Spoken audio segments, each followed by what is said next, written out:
નમસ્કાર વિદ્યાર્થી મિત્રો, આપ સૌ કોઈનું હાર્દિક સ્વાગત છે મારી યુટ્યુબ ચેનલમાં.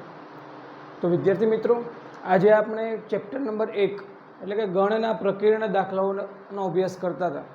તો એની અંદર આપણે આગળ વધીએ. દાખલા નંબર 7 ની રકમ તમારી સામે છે કે કોઈપણ ગણ એ અને બી માટે પી ઓફ એ, જો વિદ્યાર્થી મિત્રો અહીંયા P of A probability of A નથી બતાવતું, એ તમારે હજી અભ્યાસ કરવાનો બાકી છે, રાઈટ. બટ અહીંયા પી ઓફ એ તમને પાવર સેટ ઓફ એ, મતલબ શું થયો? ઘાત ગણ. આપણે અભ્યાસ કરી ગયા ઘાત ગણનો, તો આપણને એ વસ્તુ બતાવે છે કે ગણ એનો ઘાત ગણ યોગ ગણ એનો ગણ બીનો ઘાત ગણ બરાબર ગણ એ યોગ બીનો ઘાત ગણ. આવું થાય છે. આપણને પૂછે શું આ વાત સાચી છે, સત્ય છે? તમારા જવાબની યથાર્થતા ચકાસો. ભાઈ હું તો જોઈને આન્સર આપીશ કે ભાઈ આ વાત એકદમ ખોટી છે, પણ કેમ ખોટી છે એ તમારે પણ સમજવું છે અને આપણે એને લેખિતમાં સમજાવવાનું છે. તો જુઓ શું કરશું. અસત્ય છે, પણ અસત્ય હોવાનું કારણ દર્શાવીએ આપણે. એક કામ કરીએ, ચલો અહીંયા વાત છે ગણ એ અને ગણ બીની. કોઈ પણ બે ગણ આપણે લઈ લઈએ. ધારો કે ગણ એ બરાબર, મેં ગણની અંદર બે ઘટક લીધા છે 1 2.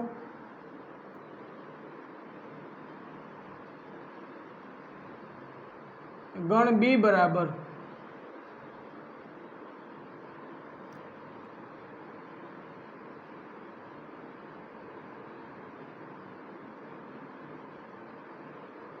વન 3 લીધા છે, રાઈટ. ગણ એ ની વાત છે, ગણ બી ની વાત છે અને એ યોગ બી એની પણ વાત છે. તો સાથે સાથે આપણે એ યોગ બી પણ મેળવી જ લઈએ. તો ગણ એ અને ગણ બી નો યોગ ગણ શું થાય ચેક કરીએ તો 1 2 અને 3. ચલો રેડી. હવે શું છે? હવે આપણને એવું કીધું છે ડાબી સાઈડમાં કે પી ઓફ એ, તો પી ઓફ એ પણ આપણે મેળવવા પડશે. ભાઈ પી ઓફ એ, ચલો એક ટોપિકનું રિવિઝન પણ કરીએ સાથે સાથે, કે જેથી આપણનું એક આ સ્વાધ્યાય આગળનું કમ્પ્લીટ થઈ જાય, રાઈટ. તો પી ઓફ એ એટલે કે ગણ એનો ઘાત ગણ. શું છે ઘાત ગણ? કોને કહેવાય? કોઈ પણ ગણના ઉપગણોથી બનતા ગણને આપણે એ ગણનો ઘાત ગણ કહીશું. સાંભળજો, ગણ એના જેટલા બી ઘટક છે એ ગણ એના જે કોઈ પણ ઉપગણો બનશે એ ઉપગણોને દર્શાવતો ગણ એટલે કે ઘાત ગણ. કહેવાનો મતલબ ગણોના ઉપગણોથી બનતા ગણને ઘાત ગણ કહેવાય. ઓકે. તો પહેલા મારે કામ શું કરવાનું? આ ગણ એ છે, આ ગણ એ એના ઘાત એના ઉપગણ મારે લખવાના. પહેલો ઉપગણ શું હોય? ખાલી ગણ હોય કે ના હોય? પછી શું હશે? 1. પછી શું હશે? 2. અને પછી પોતે પોતાનો ઉપગણ એટલે 1 2. આ બધાને આપણે ગણ સ્વરૂપે દર્શાવવાના. ચલો રેડી, સમજાય છે બધાને? ઓકે. એનાથી આગળ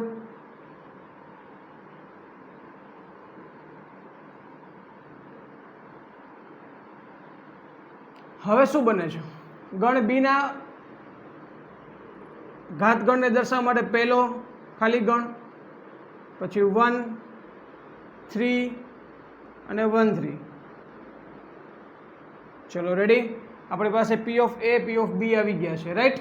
હવે પી ઓફ એ અને પી ઓફ બી નો યોગ ગણ કરીએ. તેથી ચલો બંનેનો યોગ ગણ આપણે કરીએ છીએ. શું આન્સર મળે ચેક કરશું. યોગ ગણ પહેલા તો 5 છે, કોઈ પણ ઘટક રિપીટ થાય નહીં એનું ધ્યાન રાખવાનું. 5 છે. ચલો 1 તો અહીંયા બી છે એટલે આપણે એકવાર 1 લઈ લઈએ. અહીંયા 2 છે, પછી 3 છે, પછી 1 2 છે અને 1 3 છે. ચલો આપણું કામ અહીંયા પૂર્ણ થયું, રાઈટ. તો આ આપણને ડાબી બાજુનું પરિણામ મળ્યું છે. ચલો રેડી. હવે વાત શું કરવી છે મારે કે ભાઈ આ તો એ યોગ બી છે અને જમણી બાજુ આપણને શું બતાવે? એ યોગ બી નો ઘાત ગણ. તો ચલો લખીએ. હવે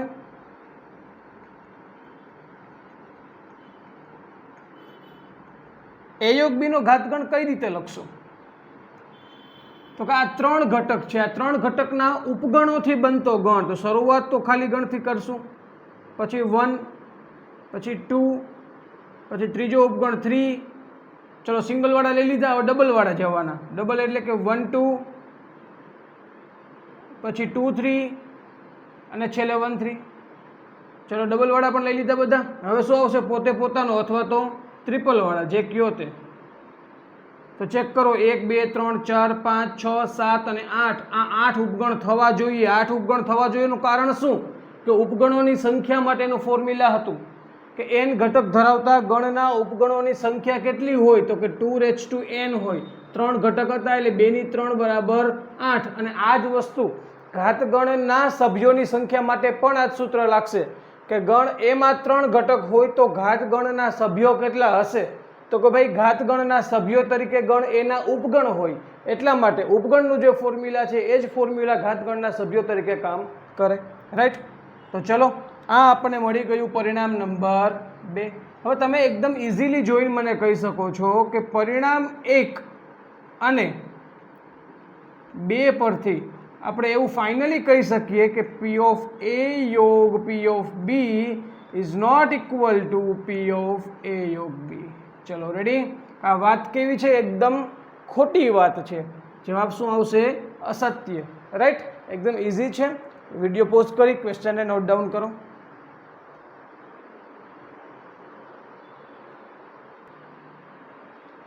ચલો વિદ્યાર્થી મિત્રો, ત્યારબાદ ક્વેશ્ચન નંબર 8 જોઈએ છીએ કે કોઈ પણ ગણ A અને B માટે આપણે એવું સાબિત કરવાની છે, 2 વસ્તુ સાબિત કરવાની છે કે પહેલાં તો A બરાબર A/B યોગ A માઇનસ B, અને બીજી વસ્તુ આવી કંઈક આપણે સાબિત કરવાની છે.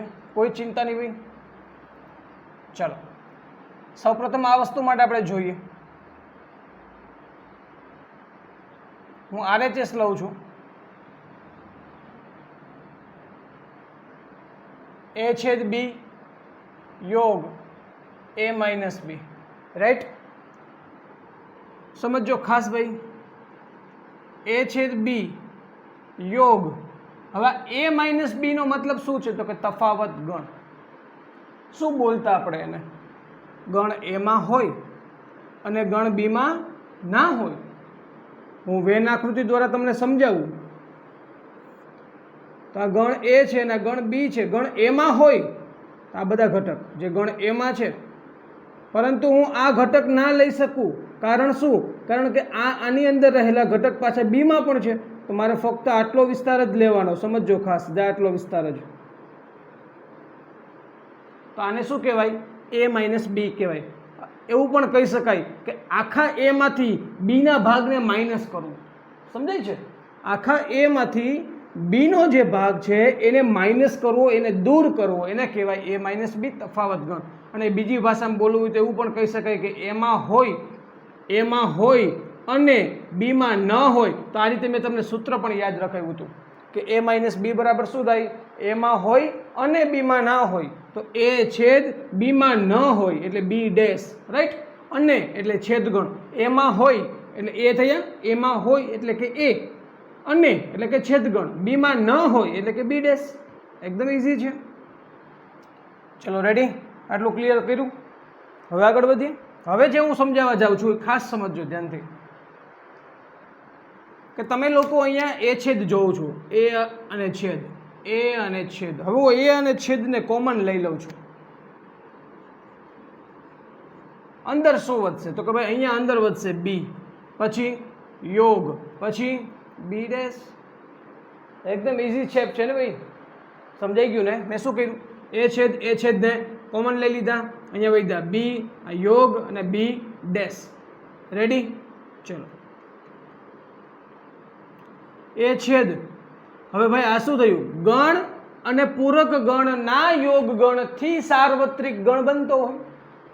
કોઈ પણ ગણ અને એનો પૂરક ગણ. ગણ એટલે શું અને પૂરક ગણ એટલે શું? પૂરક ગણ એટલે કે ગણ એમાં ન હોય એવું બધું.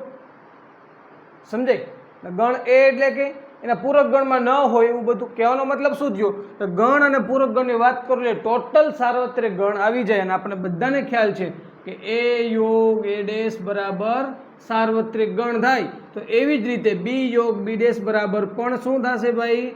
સાર્વત્રિક ગણ થશે, કારણ કે બી યોગ બી ડેશ બરાબર યુ, કે જેને આપણે કહીએ સાર્વત્રિક ગણ. ચલો રેડી. હવે તો આપણા માટે ખૂબ જ સરળ થઈ ગયું ભાઈ. હે, સાર્વત્રિક ગણ અને ગણ એ. ભાઈ સાર્વત્રિક ગણ એટલે યુનિવર્સલ સેટ, કે જેની અંદર ગણ એ તો ઓલરેડી હોય જ, સૌથી મોટો સેટ. ઓકે, તો ગણ એ તો આની અંદર છે, તો કહેવાય શું કે બેયનું કોમન, એટલે બેયમાં સામાન્ય હોય એવી વસ્તુ કયું? બેયનો છેદગણ શું? તો બેયનો છેદગણ શું મળે આપણને? એ. અને એ આપણો શું છે ભાઈ? RHS નહીં, પરંતુ શું છે ભાઈ? LHS છે. ઓકે, તો આપણે અહીંયા સાબિતી જે આપવાની હતી એ સાબિતી આપણને અહીંયા મળી ગઈ છે. રાઈટ. અને આ ઓલવેઝ છે ભાઈ. કોઈ પણ ગણનો યુનિવર્સલ સેટ સાથેનો છેદગણ હંમેશા આપણને શું મળે? જે તે ગણ જ મળતો હોય. ઓકે, તો એકદમ ઇઝી છે. ફરીથી સમજાવું છું. જમણી બાજુથી સ્ટાર્ટ કર્યું. a માઇનસ બી એટલે કે HHB ડેશ લખી શકાય. a માઇનસ બી એટલે તફાવત ગણ ફક્ત એમાં હોય, અને આના માટે ઘણા શબ્દો વાપરી શકાય. ફક્ત એમાં હોવું જોઈએ, બીમાં હોવું જોઈએ નહીં. ફક્ત એમાં હોય અને બીમાં ન હોય, એટલે કે a છેદ બી ડેશ, a છેદ કોમન, બી યોગ બી ડેશ, કે જેને સાર્વત્રિક ગણ કહેવાય. એ ગણ અને સાર્વત્રિક ગણનો છેદગણ આપણને એ ગણ મળશે. ઓકે, આગળ વધીએ. બીજી સાબિતી પણ આપણે આપવાની છે સાથે સાથે. શું છે?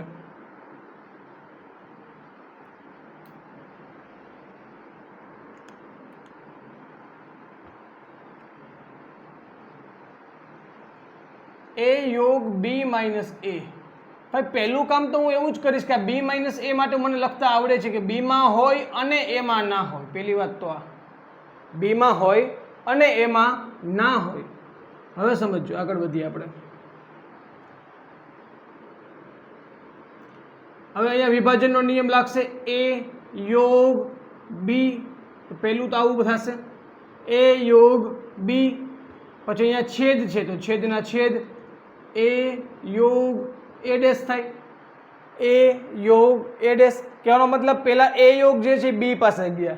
રાઈટ. છેદના છેદ, પછી એ યોગ છે કોની પાસે ગયા? એ ડેશ પાસે ગયા. વિભાજનનો નિયમ છે ભાઈ.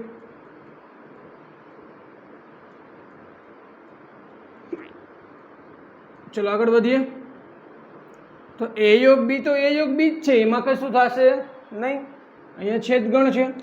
હવે ફરીથી આવ્યું છે એ યોગ એ ડેશ, ગણ એના પૂરક ગણનો યોગ ગણ. હમણાં જ વાત કરી આપણે, ગણ અને એના પૂરક ગણનો યોગ ગણ. સાર્વત્રિક ગણ આપણને આપે છે. આ તો ભાઈ રૂલ્સ જ છે, એમાં તો કોઈ વાત જ નથી કરવા પડતી આપણે. એ યોગ એ ડેશ બરાબર યુ, કે જે આપણે સાર્વત્રિક ગણ થાય છે. રાઈટ. ચલો રેડી. હવે શું થયું? સાર્વત્રિક ગણ તો સૌનો બાપ છે, સૌનો દાદો છે, એને કંઈ ફેર ના પડે. સૌથી મોટો હોય, એનાથી મોટો કોઈ ગણ જ ના હોય. ગમે તે ગણની વાત કરો એનો ઉપગણ જ થાય. સમજાય છે?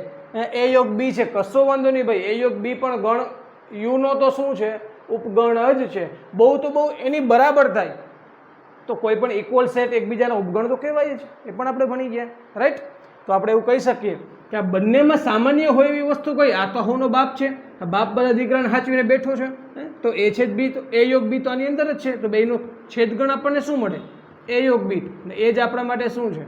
RHS. મિત્રો એકદમ ઇઝી છે ને બહુ મજા આવે એવા દાખલા હતા બંને, કે જેને આપણે સાબિત કર્યા છે. વિડીયો પોઝ કરી ક્વેશ્ચન નોટ ડાઉન કરો.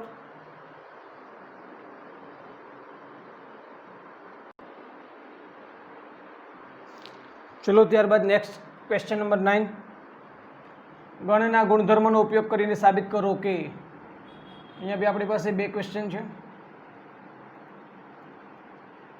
એ યોગ એ છેદ બી. ભાઈ એકદમ લોજિક વસ્તુ કહી શકું છું હું તમને, એકદમ લોજિક. રાઈટ. લોજિક માટેનું કારણ શું છે એ તમને સમજાવવાનો પ્રયત્ન કરું કે ભાઈ એ છેદ બી અને એ આપણે યોગ ગણ કોની કોની વચ્ચે કરવો છે? તો કે એ છેદ બી અને એની વચ્ચે યોગ ગણ આપણે કરવો છે. હું તમને વેન આકૃતિ સમજાવીશ ને તો બહુ વધારે તમને સમજાશે.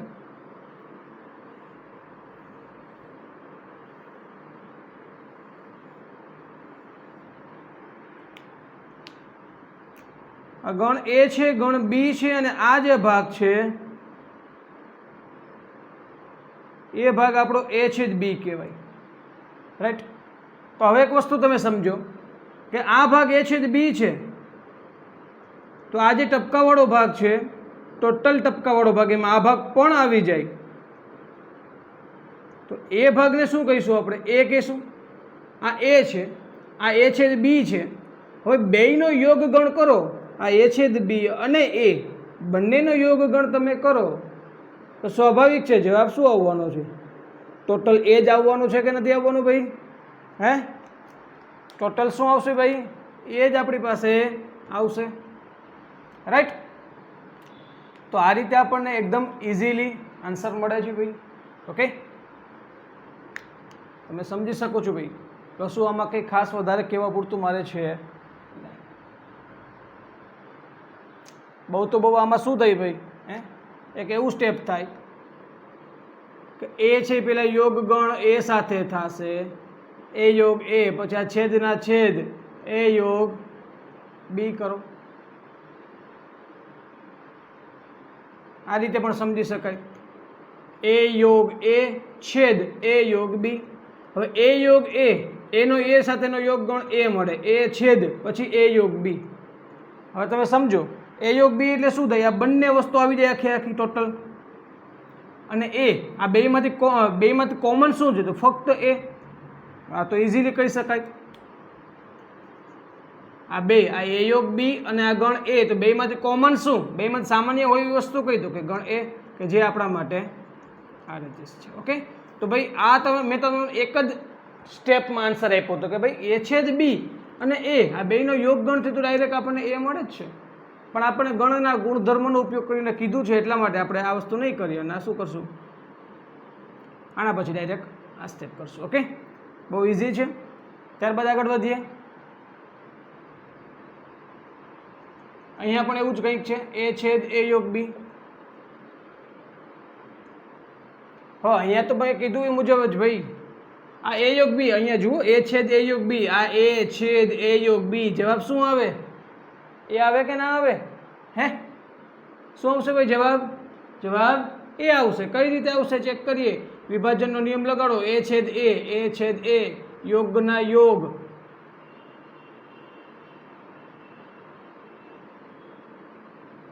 એ છેદ એ યોગના યોગ, એ છેદ બી, એ અને એ નો છેદગણ એ થશે, યોગ એ છેદ બી. હવે ભાઈ એ છેદ બી અને ગણ એ, આ બેનો યોગ ગણ કરો તો એકદમ સમજી શકાય એવી વસ્તુ છે.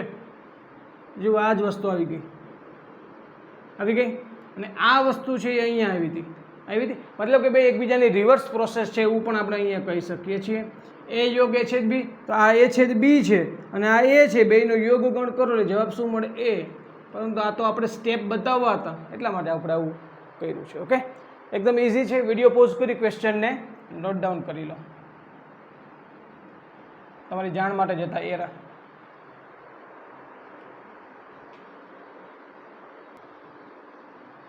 ચલો બાળકો, ત્યારબાદ ક્વેશ્ચન નંબર 10 જોઈએ છીએ આપણે.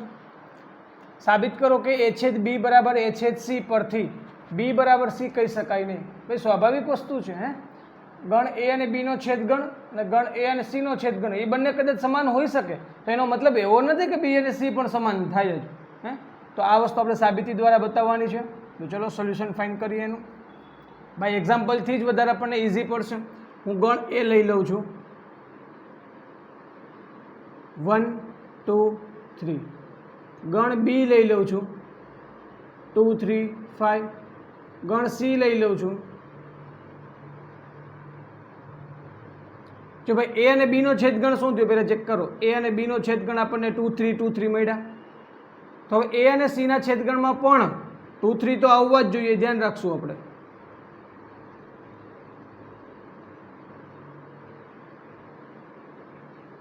ચલો રેડી. તો હવે અહીંયા આપણે કહી શકીએ ઇઝીલી એ છેદ બી, એ અને બી નો છેદગણ શું છે? 2 3 2 3. એ છેદ સી જરા વિચારો. એ અને સી નો છેદગણ ચેક કરો, 2 3 2 3. તેથી એ છેદ બી બરાબર એ છેદ સી છે, પરંતુ જરા ચેક કરીએ. બી બરાબર સી થાય છે.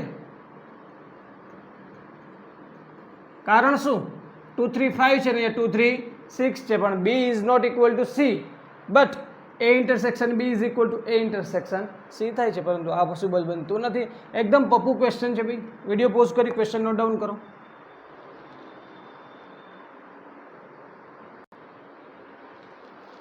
ચલો બાળકો, ત્યારબાદ આગળ વધીએ.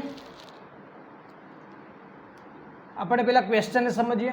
ગણ એ બી અને સી એવા મેળવો. અહીંયા આપણે ગણ આપ્યા નથી, આપણે ગણને મેળવવાના છે કે જેથી કરીને એ છેદ બી, બી છેદ સી અને એ છેદ સી, મતલબ કે ત્રણેય ગણના પોતપોતાના છેદગણ અરિક્ત ગણો થાય. એટલે કે અરિક્ત એટલે શું થયું? ખાલી ન હોય. મતલબ કે આ ત્રણેય છેદગણ ખાલી ગણ થાય એવા તમારે ગણ મેળવવાના નથી, પણ કેવા થવા જોઈએ? અરિક્ત ગણ થવા જોઈએ, ખાલી ગણ થવા જોઈએ નહીં. બીજી કઈ શરત છે કે ત્રણેયનો છેદગણ પાછો ખાલી ગણ થવો જોઈએ. સમજો, બબેની જોડીના છેદગણ ખાલી ગણ થવા જોઈએ નહીં, પરંતુ ત્રણેયની જોડનો છેદગણ એટલે કે એ છેદ બી છેદ સી પાછો ખાલી ગણ થાય એવા 3 એક્ઝામ્પલ એટલે કે એવા 3 ગણ તમારે બનાવવાના છે. ચલો સ્ટાર્ટ કરીએ. ઓકે, ધારો કે એ ઇઝ ઇક્વલ ટુ 1 2 લઈએ આપણે, બી ઇઝ ઇક્વલ ટુ 2 3 લઈ લઈએ, સી ઇઝ ઇક્વલ ટુ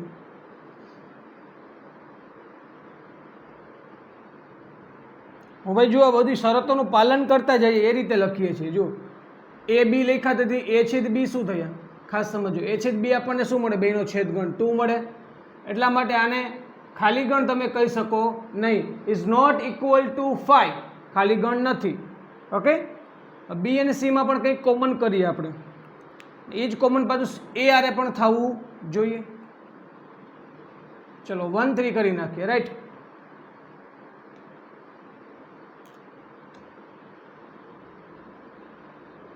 બી છેદ સી શું મળે? બી અને સીમાં કોમન શું છે? તો કે 3 ઇઝ નોટ ઇક્વલ ટુ 5.